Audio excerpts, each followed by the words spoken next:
Hello and welcome. In this math tutorial, our task is to find all the values of x that satisfy this logarithmic equation. Now, when you look at this equation, in the numerator, we have log to base 2 of x squared plus 2x, while in the denominator, we have log to base 3 of x squared plus 2x plus 1, x squared plus 2x, x squared plus 2x plus 1. To simplify this equation, we are going to start off with a very simple substitution. Let the letter d be equal to x squared plus 2x.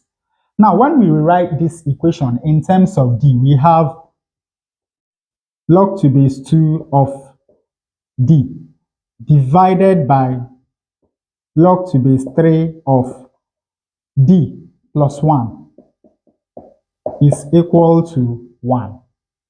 Now, the next step to solving this equation is to get rid of this fraction on the left-hand side. And how are we going to do that? We are going to cross multiply. We have that 1 times this is equal to 1 times this.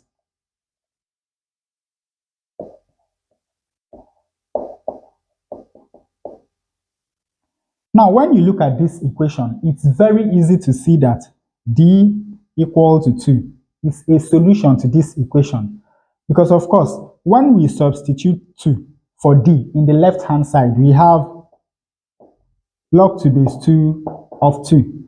And when we substitute 2 for d in the right-hand side, we have log to base 3 of 2 plus 1, which is 3. Now, log to base 2 of 2 is 1, and log to base 3 of 3 is 1, and of course, 1 is equal to 1. So when d is equal to 2, the left-hand side is equal to the right-hand side. But now the problem is, how do we show that this solution is unique? Now,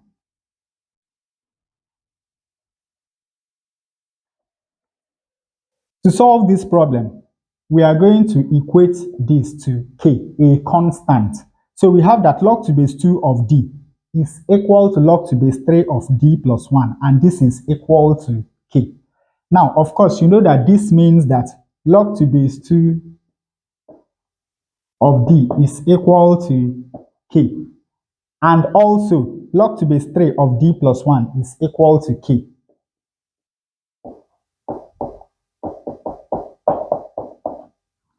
Now, of course, from the first equation, you know that 2 to the power k is equal to d. So we have that d is equal to 2 to the power k. And from the second equation, we have that 3 to the power k is equal to d plus 1. So d plus 1 is equal to 3 to the power k. Now, when we subtract this first equation from the second equation, we have d plus 1 minus d is equal to 3 to power k minus 2 to power k. d minus d is equal to 0. So this equation is 1 is equal to 3 to power k minus 2 to power k. Notice that written in this way, the value of k that satisfies this solution is k equal to 1, because 3 raised to power 1 minus 2 raised to power 1 is equal to 1. 3 raised to power 1 is 3, and 2 raised to power 1 is 2, and 3 minus 2 is equal to 1. But then, most importantly,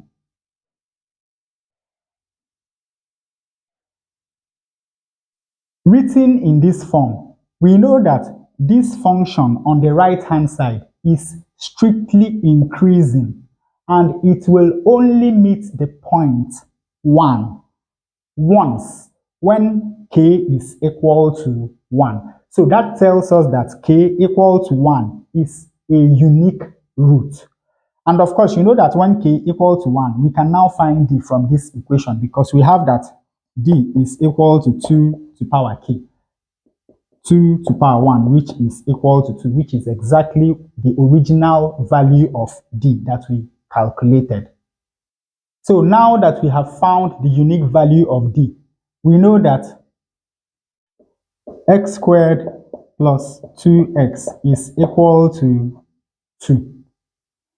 We cannot solve this quadratic equation by factorization, so let us solve it by completing the square.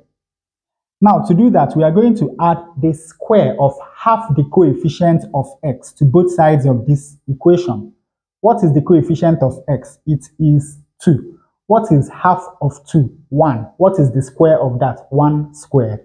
So, we have x squared plus 2x plus 1 squared is equal to 2 plus 1 squared. Now, on the left-hand side of this equation, we have a perfect square. So we take 1x and we take 1 plus 1 and we square, and this is equal to 2 plus 1, which is equal to 3.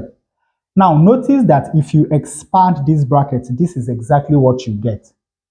X squared, 2 times x times 1, 1 squared. Now, to solve this equation, all we have to do is to take square root of both sides of this equation. When we do that, we have that x plus 1 is equal to plus or minus the square root of 3. And of course, when we subtract 1 from both sides of this equation, we have that x is equal to minus 1 plus or minus the square root of 3. So now we know that these are the two values of x that satisfy this logarithmic equation. X equal to minus 1 plus root 3 and x equal to minus 1 minus root 3. Of course, it's very easy to check your answer. We already know that x squared plus 2x is equal to 2. So that means that in the numerator we have log₂ base 2 of 2. And in the denominator we have log₂ base 3 of 2 plus 1, which is 3. And of course, this is 1. And this is 1. And 1 over 1 is equal to 1. And with that, we come to the end of this tutorial. I hope you learned something new. If you enjoy such content, please subscribe to the channel. Leave us a thumbs up to support the channel. Thanks for watching. And you can see more videos here.